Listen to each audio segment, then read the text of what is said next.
You could see everyone crashing out yesterday. All of the people that want war, that want death, that want destruction, that want just pure bloodletting for the sake of, I don't know, like something demonic possessing their soul. I don't understand people like Mark Levin. I don't understand Roger Wicker in the Senate, Ted Cruz, and these people are all lashing out at the president. They don't know anything. How many people do you think are being paid by Israel? How many people do you think are being paid by foreign countries? Like, by the way, not just Israel, Qatar, Saudi Arabia, UAE, whatever. Like, how many of these tweets, because you saw all these tweets go like literally mechanically, like we don't like it because it's not good for Israel. Like, I want what's good for America. I need my party to win here in this country. If you want to go be Israeli, or you want to go live in Saudi Arabia or Qatar or the UAE or Oman, you should go do that. There you have conservative commentator Benny Johnson absolutely shell-shocked over the realization that several right-wingers were absolutely furious over the notion that Trump might be signing a peace deal with Iran. Now, it was all meant to dupe all of us because as Trump was claiming that there was a peace deal on the horizon, he then turned around and attacked Iran with strikes that killed 4 of their soldiers. But Jake, Benny Johnson surprised at the Republicans who want more war. There are Democrats who are surprised at the Democratic leadership and lawmakers who want more war. But the uniparty exists, doesn't it? Yeah, so it's hilarious that they're surprised by it. These sons of bitches on both sides have been selling us out. What did you think 94% of Congress meant? I mean, obviously it has to include both parties, but don't worry, we have receipts. We're about to show you both Republicans and Democrats in different ways pushing for more war that Israel has ordered. And look, it's Israel's top allies in Congress. What a surprise. Let's show you. So why don't we begin with how Republicans reacted when Trump claimed that there might be a peace deal nearly completed with Iran. So first you have Lindsey Graham, who said, if a deal is struck to end the Iranian conflict because it is believed that the Strait of Hormuz cannot be protected from Iranian terrorism and Iran still possesses the capability to destroy major Gulf oil infrastructure, then Iran will be perceived as being a dominant force requiring a diplomatic solution. That's right. Good job, Senator Graham. Good job. This combination of Iran being perceived as having the ability to terrorize the Strait in perpetuity and the ability to inflict massive damage to Gulf oil infrastructure is a major shift of the balance of power in the region, and over time will be a nightmare for Israel. Yeah, good job. That was actually the only time I've seen him do accurate analysis of the situation. And guess what? You are the cause of the quagmire the United States finds itself in as a result of this war. He cheerled this war. I mean, did he not know that Iran had already been threatening to close the Strait of Hormuz if the US launches a war against it? Because they kept warning about it. In fact, actual sound military analysts had been warning about it. Few members of Trump's administration allegedly were warning him about it. But Senator Graham is shocked. Oh my God, this is a terrible outcome. So what is his solution? Like, that's what I want to know, Cenk. What is your solution, Senator Graham? You can't find your way out of the closet and you have the audacity to give advice on what we should do with military activity against Iran? What do you want to do? What exactly does he, seriously though, we don't, let me say it slowly so this moron can understand it. We don't have the military capacity to force open the Strait of Hormuz. I know we spend trillions of dollars on our military. I know that we overspend on these defense contractors, but we don't have the military capability. Why is that? Because Iran is more formidable than anyone would have. Then Graham would have anyone believe, okay? So the military there is not some small issue, it's a big issue. We don't have the hundreds of thousands of troops it would take to go in, invade Iran, force open the Strait of Hormuz, and then overthrow the regime, which is what he actually wants. We don't even have enough missile interceptors right now to effectively defend ourselves or our Gulf allies. So what exactly does Senator Graham propose we do? That's what I want to know. Well, if you watch my live videos from over the weekend when I was covering the back and forth on this, you'd know, because Lindsey Graham went on to say the correct answer, of course, is more war. And we have to finish the job. If we finish the job after what, years of ground troops in Iran, we're gonna get regime change. He doesn't care how many Americans die. Of course not. They're not Israelis. They're not Israelis, it doesn't matter. So look, guys, nowadays when I look at these over the top statements of Israel supporters, whether they're Republicans or Democrats, I just start wondering what kind of blackmail they have on that particular person. Like Lindsay, we all already know your proclivities. If that's the only blackmail they have and they've already given you gobs of money, it's not worth it, brother. If it's underage, hey, that's a different thing, okay? So I assume most of the blackmail they have is underage for most of these guys, but you'll see. So Lindsey Graham's a Republican, you got more Republicans and more Democrats. Let me give you the second half of what he wrote, because it's like, you can't be this stupid, but maybe he is. He says also, it makes one wonder why the war started to begin with if these perceptions are accurate. I personally am a skeptic of the idea that Iran cannot be denied the ability to terrorize the strait and the region cannot protect itself against Iranian military capability. It is important we get this right. God, you are. I'm just gonna keep going. Ted Cruz is next.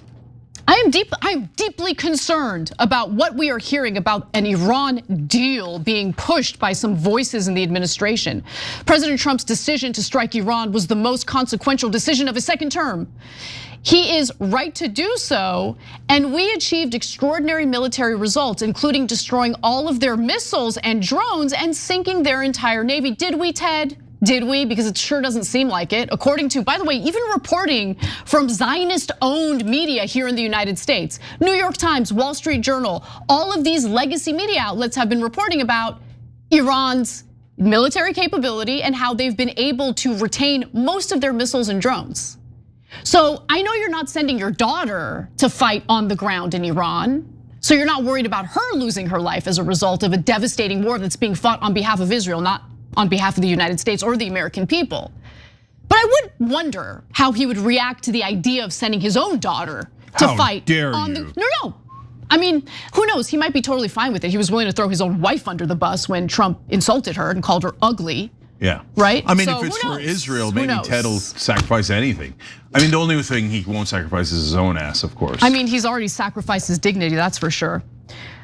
So he says, if the result of all of this is to be an Iranian regime still run by Islamists who chant death to America, now receiving billions of dollars, being able to enrich uranium and develop nuclear weapons and having effective control over the Strait of Hormuz, then that outcome would be a disastrous mistake. Well, that's the outcome, and you're not providing any solutions.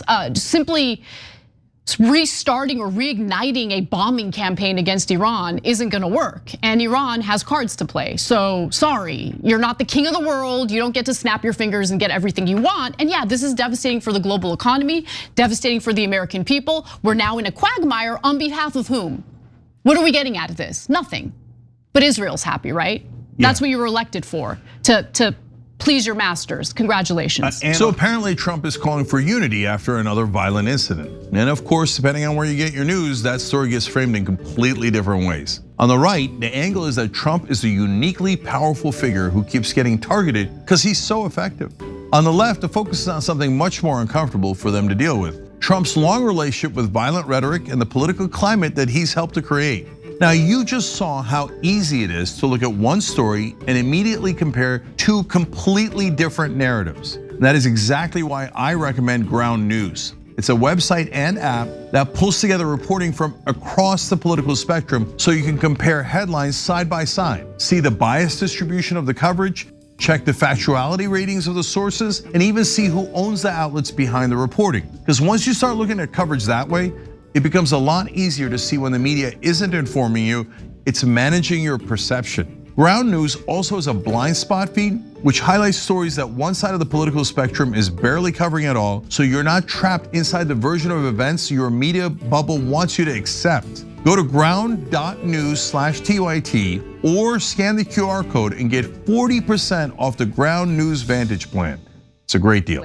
And I almost think you're analyzing the comments too much. The simple explanation is, I work for Israel. Israel wants war, so I'm outraged that we're gonna do peace. I demand that Americans fight this war and pay for this war. Did I do well enough? Where's my check, Daddy? right? So this is what I want to know. This is what I want to know. And the blackmail on him. They are telling you to your face, Americans. They're telling you to your face day in and day out. And so I want to understand, are you just going to take it?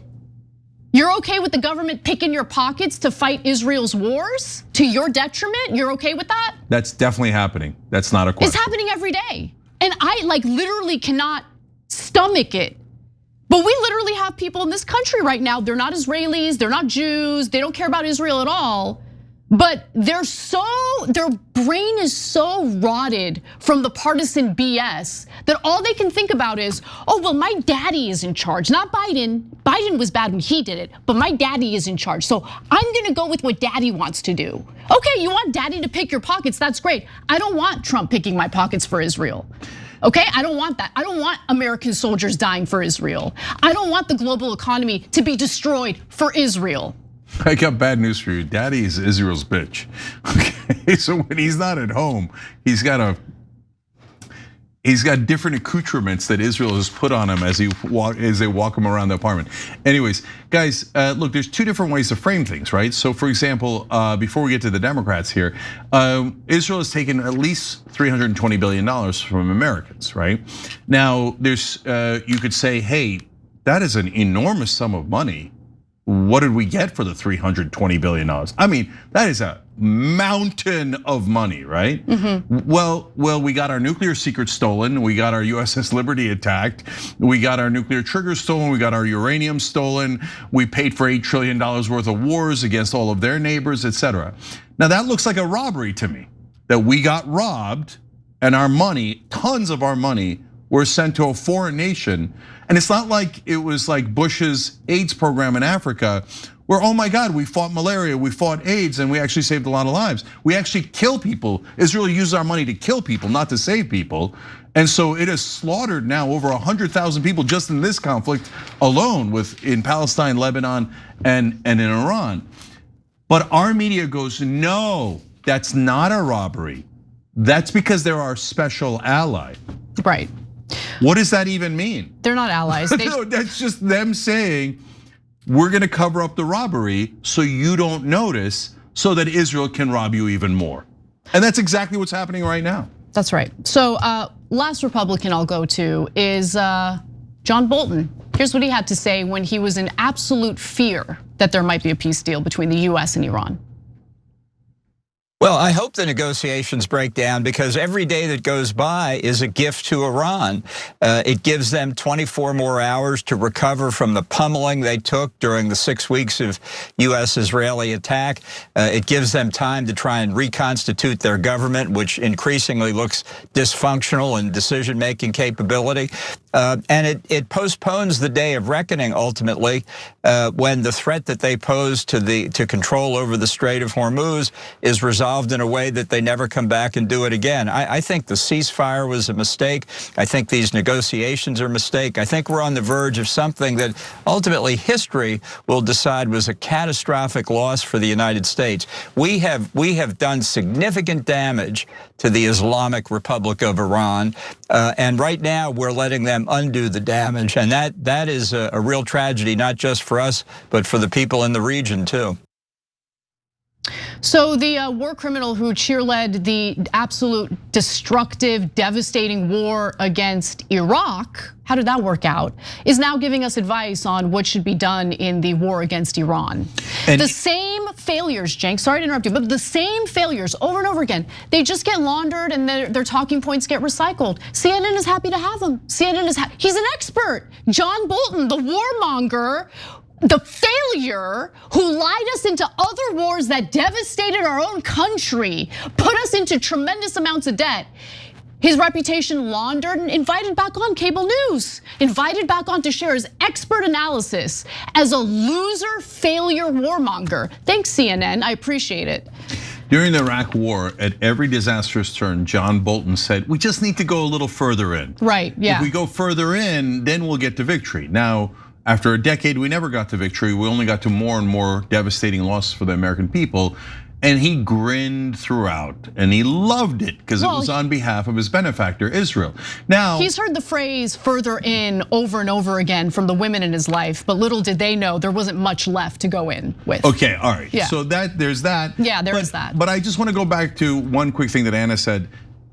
So remember when mainstream media said after the Iraq War, we have learned our lesson. Well, okay, we got lied into that war, and well, we're never gonna make that lesson again, make that mistake again. Now they're like, oh, we have intelligence on weapons of mass destruction. Same exact lie as Iraq. And all the press is like, do you? Oh my God, Iran could have a nuke, Iran could have a nuke. This is all about the nukes. And then the same stupid liar who was 100% wrong about Iraq, they're like, bring him back on, bring him back on. Don't let anybody on that's for peace. But only the warmongers who we know are totally wrong and work for Israel, they're allowed back on so they could push for more war. That's right. Who made that decision at CNN? Every time you ring the bell below, an angel gets his wings. Totally not true, but it does keep you updated on our live shows.